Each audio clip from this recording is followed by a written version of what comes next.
Break के बाद स्वागत है। 4 तस्वीरें आपको दिखाएंगे जिसके बाद लाहौर का जो मंजर बना हुआ है उसको बयां करने की कोशिश करेंगे। 4 तस्वीरें आपकी टीवी स्क्रीन पर हैं। पीएम का 3 दिन का जो दौरा था देशों का, 3 देशों का, उसको रद्द कर दिया गया है। वहीं बॉर्डर पर अतिरिक्त जवान भी तैनात हैं। अर्धसैनिक बलों की छुट्टियां तक कैंसिल कर दी गई हैं। हाई अलर्ट पर भारतीय सेना है क्योंकि पाकिस्तान किसी भी नापाक हरकत को अंजाम दे सकता है। हालांकि पाकिस्तान को लगातार यही नसीहतें मिल रही हैं कि अगर पाकिस्तान शांत रहे तो उसी में भलाई रहेगी, लेकिन अब देखना होगा पाकिस्तान क्या रुख अपनाता है।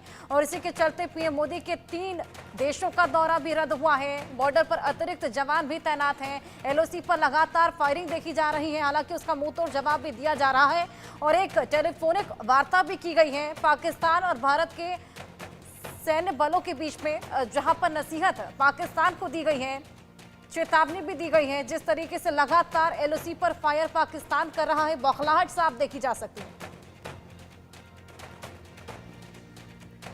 वहीं लाहौर में धमाके के बाद पाकिस्तान में डर का माहौल है। लाहौर हवाई अड्डे से उड़ानें रद्द की गई है।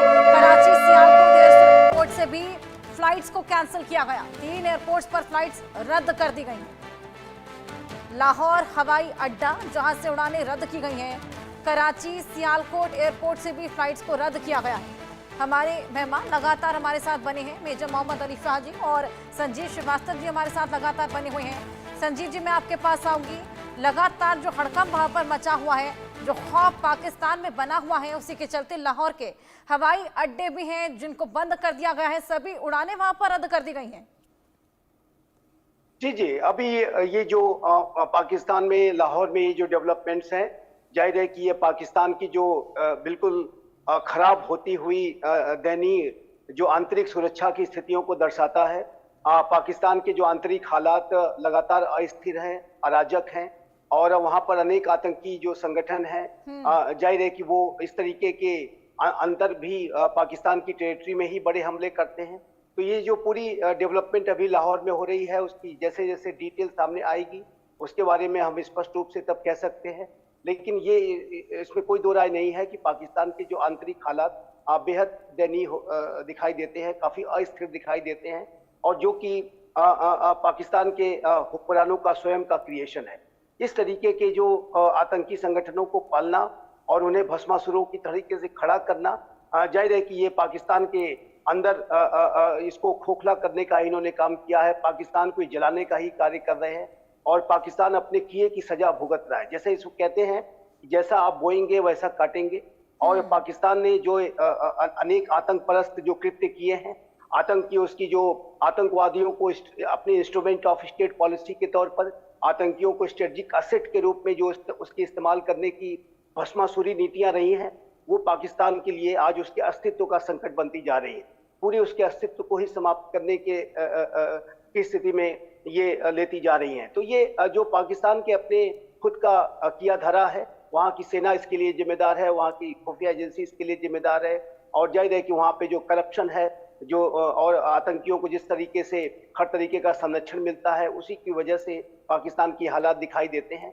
लेकिन जहाँ तक भारत का प्रश्न है, ये जो नया भारत प्राइम मिनिस्टर श्री नरेंद्र मोदी के नेतृत्व का है, हमने ये पाकिस्तान को बार बार स्पष्ट किया है और इस बड़े आतंक जो इसने पहलगाम का आतंकी कृत्य किया, उसके बाद ये हमने एक बड़ा कॉम्प्रिहेंसिव काउंटर टेररिज्म रिस्पांस लिया है। पाकिस्तान के अंदर स्ट्राइक्स कंडक्ट की गई है और ये भारत की चेतावनी है कि भारत के खिलाफ कोई आतंकी साजिश बर्दाश्त नहीं होगी। पाकिस्तान को अपने घर को संभालना चाहिए, वहां पर जो आतंकी गुट है उनके खिलाफ कार्रवाई करनी चाहिए। साबित हो रहा है। आपके पास वापस आऊंगे, एक बड़ी खबर दर्शकों को देते हैं। ऑपरेशन सिंदूर से पाकिस्तान दहल गया है। पाकिस्तान जवाबी हमले की गेंदबाजी दे रहा है। पाकिस्तानी विदेश मंत्री ख्वाजा आसिफ की धमकी सामने आई है। न्यूक्लियर वॉर तक बात गई तो भारत जिम्मेदार होगा। पाकिस्तानी रक्षा मंत्री ख्वाजा आसिफ ने कहा कि अगर भारत इस मामले को और भी आगे बढ़ाता है तो न्यूक्लियर वॉर की नौबत आती है तो इसकी जिम्मेदारी भारत पर ही होगी। दहल गया है पाकिस्तान, सहम उठा है, जिसके बाद रक्षा मंत्री ख्वाजा आसिफ हैं जो पहले से ही गीदड़ भभकियां देते हुए नजर आ रहे हैं। अब यहां पर एक नई गीदड़ भभकी उनकी सामने आई है। बोलते हैं कि अगर न्यूक्लियर वॉर की नौबत आती है तो इसकी जिम्मेदारी भी भारत पर ही होगी। जो पाकिस्तान के मंजर इस वक्त बने हुए हैं, जो पाकिस्तान के हालात इस वक्त बने हुए हैं, उसकी जिम्मेदारी लेने को यहाँ पर कोई तैयार नहीं।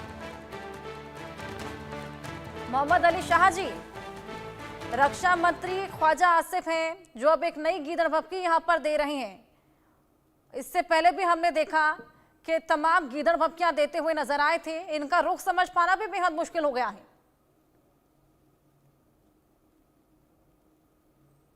चलिए मोहम्मद अली शाह जी से जुड़ने की कोशिश करेंगे। संजीव जी, यही सवाल आपसे।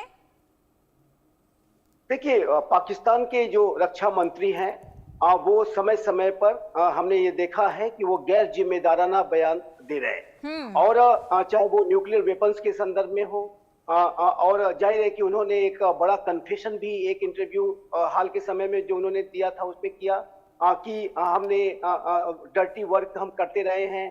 हमारा जो हम पिछले समय में हमने इस तरीके का आतंकवाद को प्रश्रय देने का, सपोर्ट करने का कार्य हम करते रहे हैं। तो इस तरीके का जो कन्फेशन है, एडमिशन है, वो ख्वाजा आसिफ ने स्वयं किया है। वो स्वयं इस बात को मानते हैं कि पाकिस्तान ने आतंकियों को प्रश्रय दिया, सपोर्ट किया, पाला पोसा, बड़ा किया। और जाहिर है कि उनको ये भी पता है कि ये जो कार्य था वो एक डर्टी वर्क था और जो कि उन्होंने किया। लेकिन उनका ये कहना कि अब पाकिस्तान ऐसा नहीं करता है, ये बिल्कुल झूठ है, ये प्रोपेगेंडा है, एक लाई है। और इस तरीके की बातों को कह के वो फिर से अंतर्राष्ट्रीय समुदाय को गुमराह करने की कोशिश कर रहे हैं। यदि उन्होंने इसको एडमिशन किया है कि हमने आतंकवादियों के को सपोर्ट करते रहे हैं, तो उनको उसके खिलाफ कार्रवाई करके दिखानी चाहिए। लेकिन दुर्भाग्य से जो पाकिस्तान के हुक्मरान हैं अभी भी गैर जिम्मेदाराना बयान दे रहे हैं।